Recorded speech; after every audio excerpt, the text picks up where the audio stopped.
Good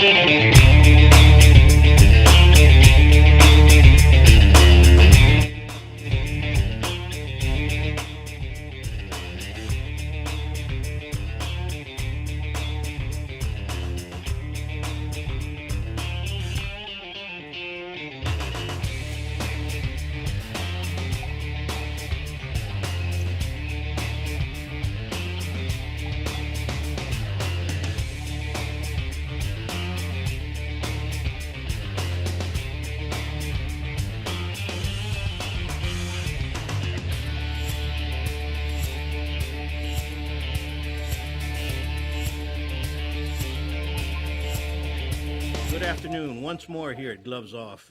We're going to be talking about knives, blades, the usages of them towards a self-defense situation, the different martial arts that teach combative or tactical knife techniques.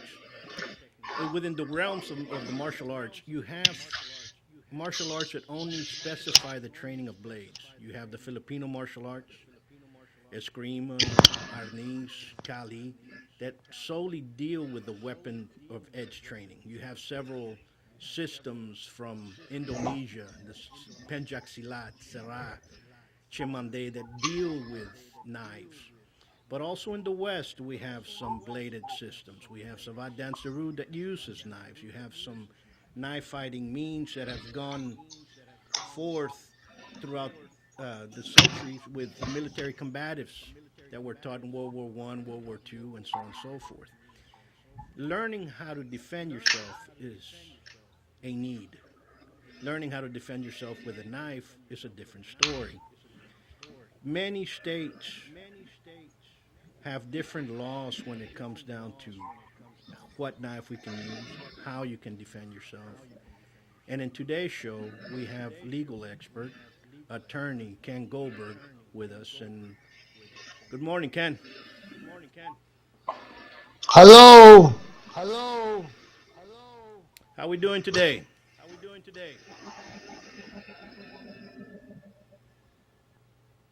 Hello. Ken, I want you. Can you hear me? I can hear you now. Okay, good. How we doing today? We're doing good. Good. Let's talk about the usages of knives when it comes towards self-defense and the legalities of it. Talk about anything you want, sir. Okay. You know, in the state of Texas, there's been a lot of a rise in knife attacks in certain cities. And I don't blame, I see that as part of the culture because basically everybody in Texas carries a knife. If you sit around in a coffee shop, some people are going to be carrying on a clip on and so on and so forth. In the state of Texas, the, they say it's legal to carry a 5.5 inch fixer folding blade. Can you tell us a little bit more about that? Well, most every knife, every folder you buy is going to be legal, right? Okay. Be very unusual for you to buy a folder that's going to be blade length is going to be over the size. Fixed blade is a whole nother issue. Most folders, Correct. You can pretty much assume, unless it looks extraordinary, it's going to be fine. So now your issue becomes not the blade length, but how you're going to carry it. Whether you're going to carry tip up, tip down. You want something that connects to the belt. You want the wave style that opens up automatically when it comes out of your pocket. You want an automatic knife, something that opens up with the push of a button. You want a gravity knife. Those are the issues that most of us have to address now under Texas law. Okay. I remember when I was growing up, especially down in South Texas, we used to have a blade that was a legend or it was part of the myth of the streets and of old stories of the Tejanos down here, and it was called the Sacatripa, and I'll show it right now. And the Sacatripa is this one that we're showing right now, and it was also part of the Mexican lottery. and it was a gravity open blade. And when we grew up, we could not carry a sacatripas, of course, or a butterfly knife because it was open gravity. And a couple of years ago, and correct me if I'm wrong, they changed the law to gravity blades were now accepted because of disabilities with people that couldn't open with two hands and so on and so forth. But are switchblades now legal? My read is automatic knives, switchblades are perfectly legal. By the way, that's what we call in the law a curbside opinion. Right? So if you get arrested, you can't use me as a defense. Okay, no problem. But what I'm saying is, and then exactly right, because you might be going to a different city here in Texas, and you get stopped by a police officer. Of course, one has to comply and never start arguments and so on and so forth. That's what I tell my students, and I tell everybody, my son and my daughter as well. And what is the problem that you've seen in the past defending people? My line was criminal defense and semi-retired. So the issue was when to use force, how much force can you use? And I always encourage people, because I mostly taught firearms, as you know, but I think the use of a knife brings up a lot of the same issues. One is, do you need to use the level of force that you're going to use? Exactly. Of course, equally important is, do you use it successfully? Exactly right. But I've seen a lot of trends now. Go ahead. Well, I was going to tell you, I've had a lot of people who said to me, "Well, you're not like you can't use that level of force because that person didn't have a gun, that person didn't have a knife." And I've spent my career trying to educate people that what constitutes deadly force is the facts of the situation. It's not a legal thing. It's a factual thing. If you said, "I'm going to beat you senseless," I would shoot you, because based on our skill levels, I'm not going to let you beat me senseless. Correct. Your skill level is such that if I'm aware of it, and you were threatening me, I would respond probably with something that anybody else would call deadly force. Because punching you would be a bad deal on my part, right? So it's the facts. On the other hand, a skinny kid who needs to, and you're threatening to beat me up, jury may not look so favorably on me using some level of deadly force.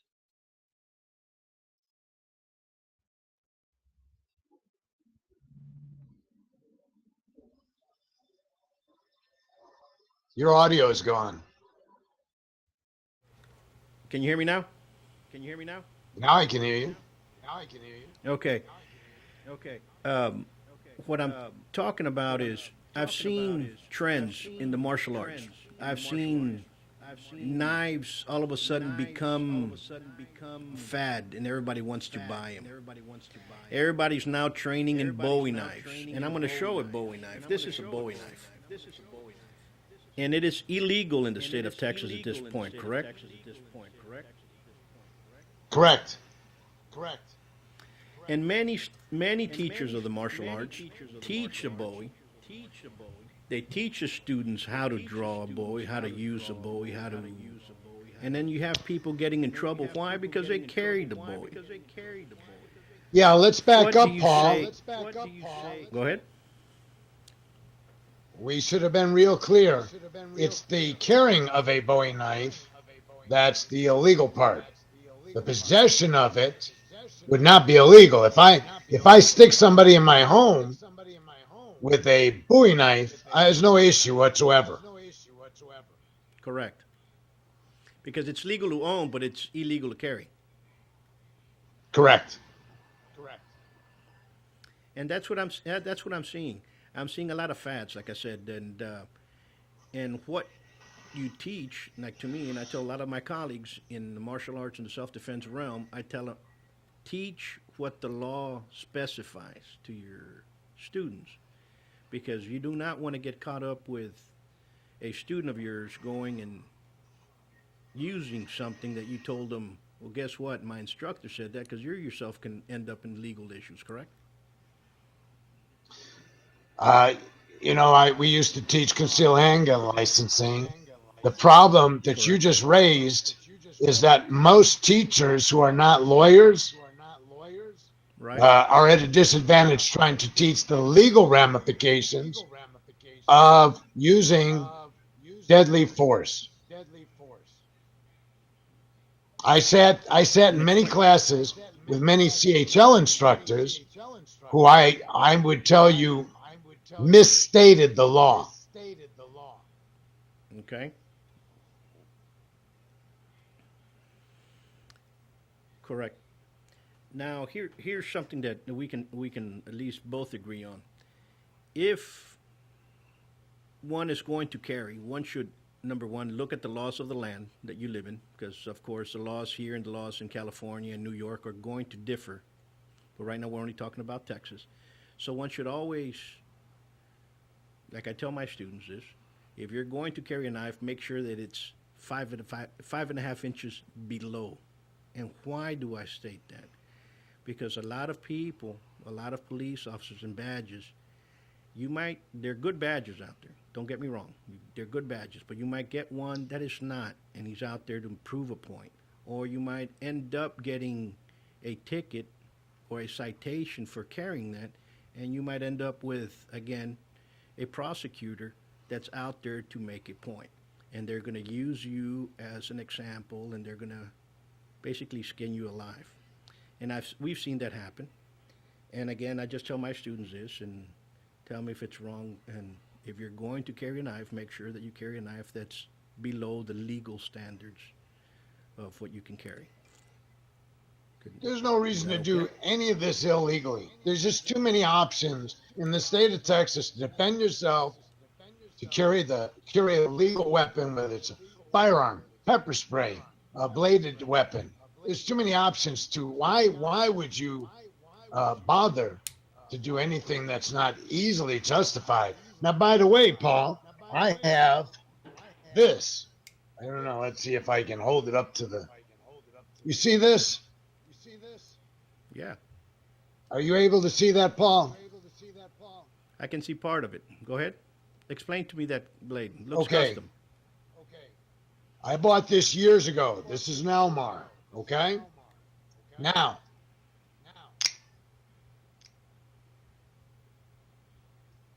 let me show you something. 10 years ago, this was an important feature. That what? That opened automatically, but no police officer Correct. would ever know how to open it. There's no button or anything. That knife is perfectly legal today. It's a double action knife, though. I could have carried it, and if a police officer had ever asked me, I could have demonstrated it as a manual opener without any problem. And the Correct. odds of being subject to prosecution would have been pretty much improbable. Today, it's perfectly legal. I didn't carry that knife. I bought it because of its entertainment value. But there are faster knives that are perfectly legal. So why would I waste my time risking prosecution when I can have everything I want and not have to skirt the law? Exactly.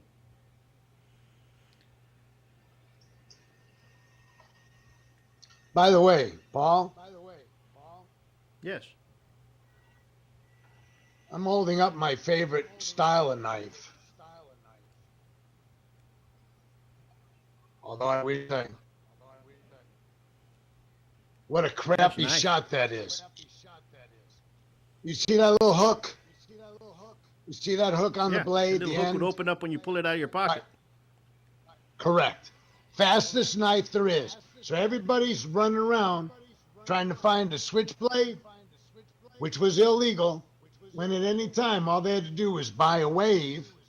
They'd have been legal, they'd have been faster. But most people don't take the time to learn what it is that makes a good defensive presentation. You happen to be extremely knowledgeable, and you know that presentation, access and presentation are everything.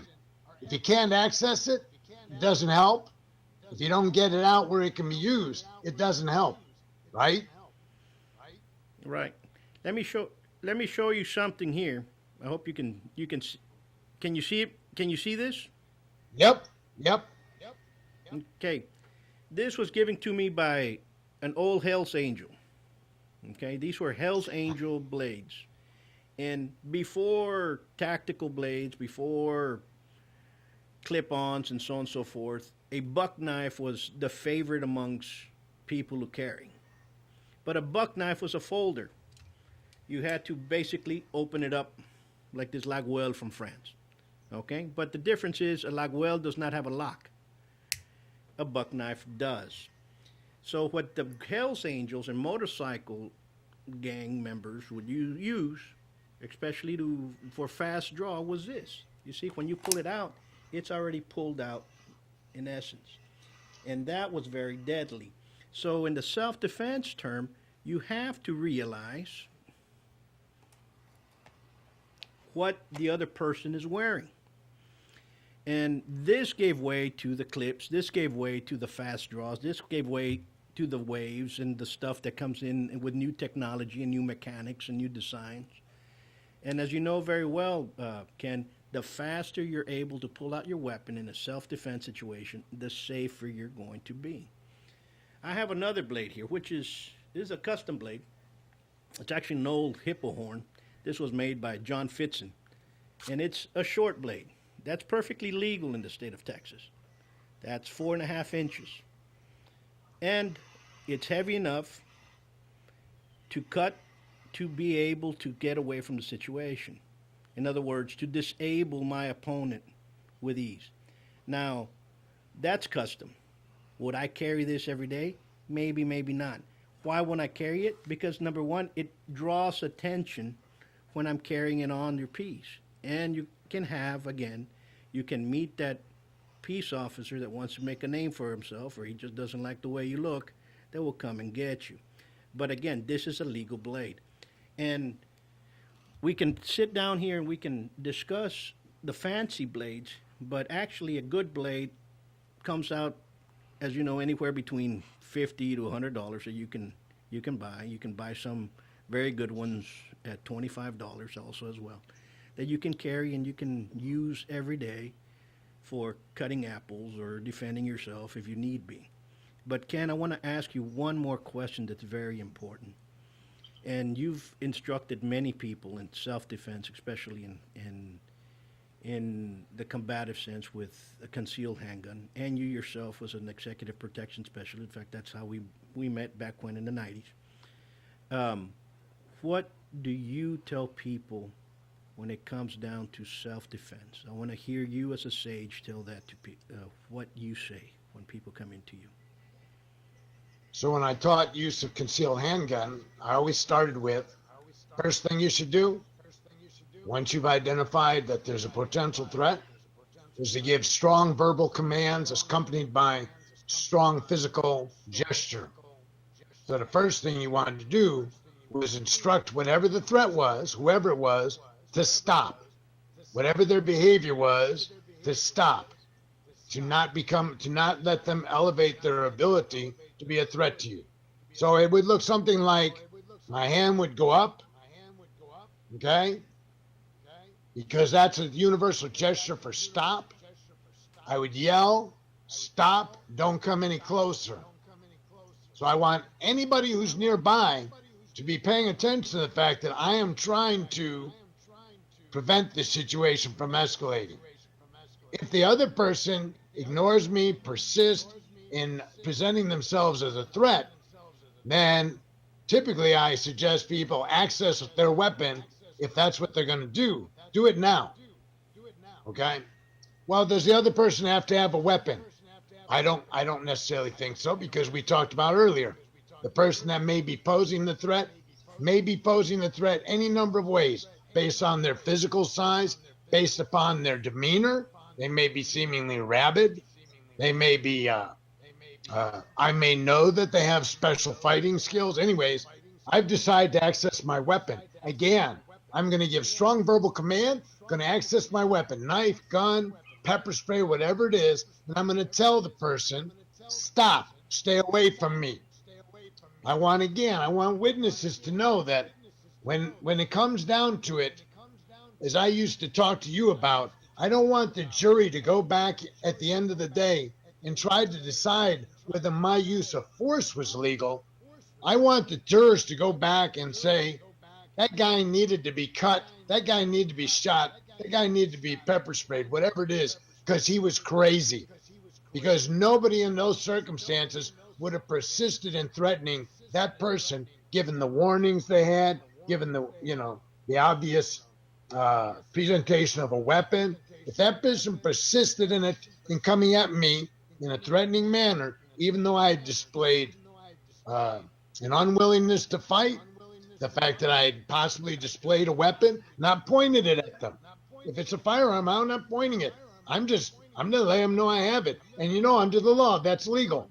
I can display in order to diminish a threat. So I want people, when the police come, I want the witnesses to say, I saw that guy threatening, and point to me. I saw him threatening him, and he only shot him, he only cut him, he only sprayed him in self-defense. Because my word, by the way, and you and I are going to hopefully talk about it, I'm not saying anything, right? I'm not telling them what happened. I'm asserting my right to remain silent. So I need witnesses, if possible, to say what happened. Because I need to exercise my right to remain silent.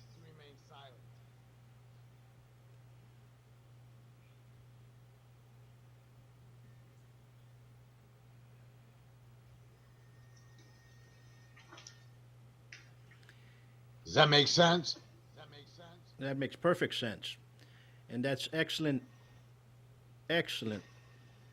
not commands, that's excellent advice that you just gave.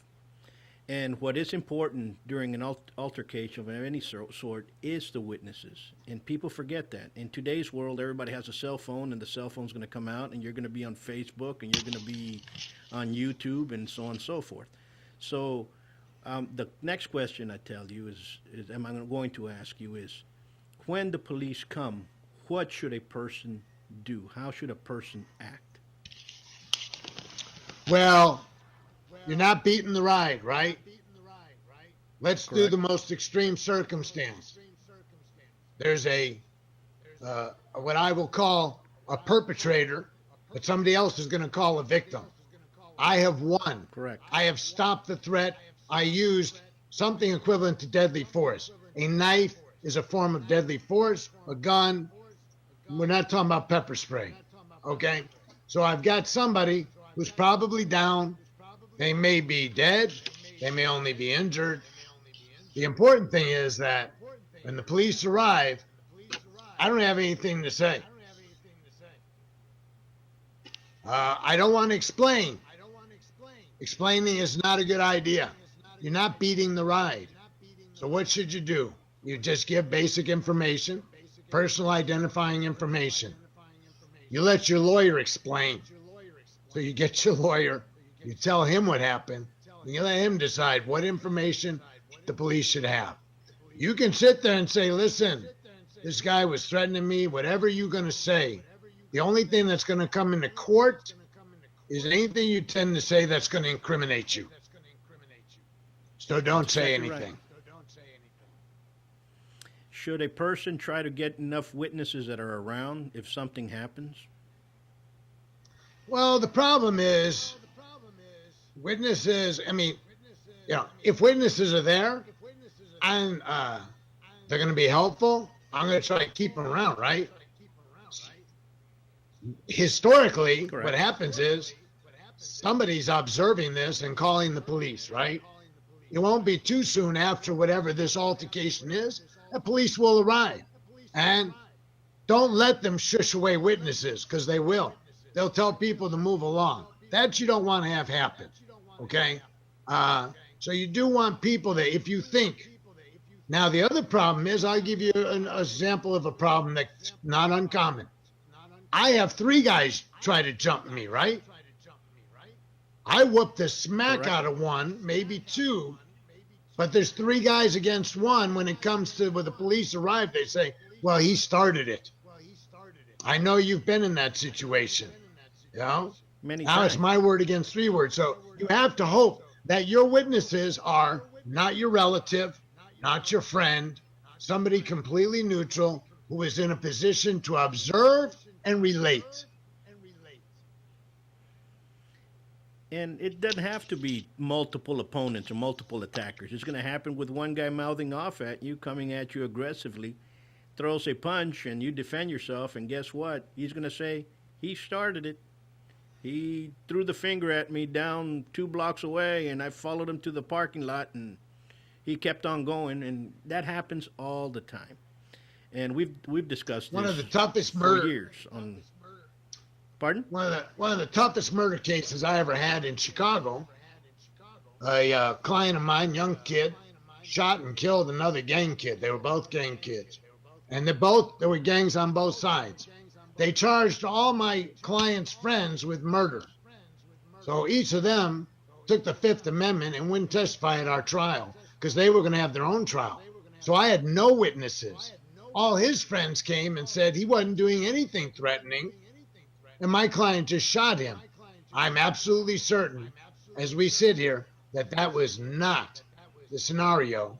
It wouldn't make sense to anybody who's from the streets. But jurors aren't from the streets. So by charging all the kids in the car, they effectively eliminated all my favorable witnesses. I had no control over them. So my client had to go it alone, and there was nothing. I mean, it was his word against everybody else's. It didn't come out well. It happened.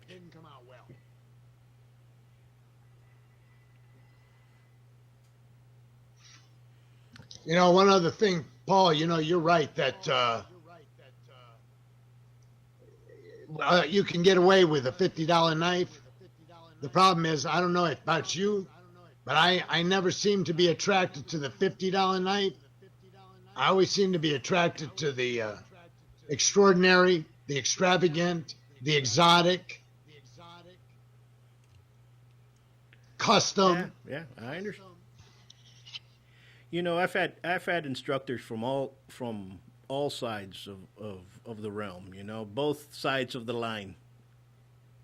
And one of my instructors used to say, "Buy a cheap blade," and the other one's, "Buy the best blade you can buy." And either way, I would just laugh at them because I knew exactly where they were coming from. But Ken, you're just like me. You know, we like to buy those expensive blades, and they're basically gaining rust in the closet or in some case someplace. And the one we use is the one that's all beat up and shot up. You know. But again, I want to thank you for giving us some excellent advice, for giving us a different input to the realm of self-defense, the legalities of what we do, what we love, what we practice, for us to be a little bit more awake in case we go into a situation we don't want to be in. Again, Ken, thank you so much. Anytime. Got it.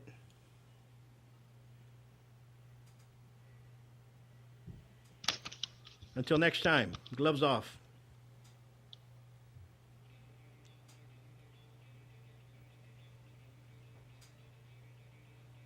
It's off.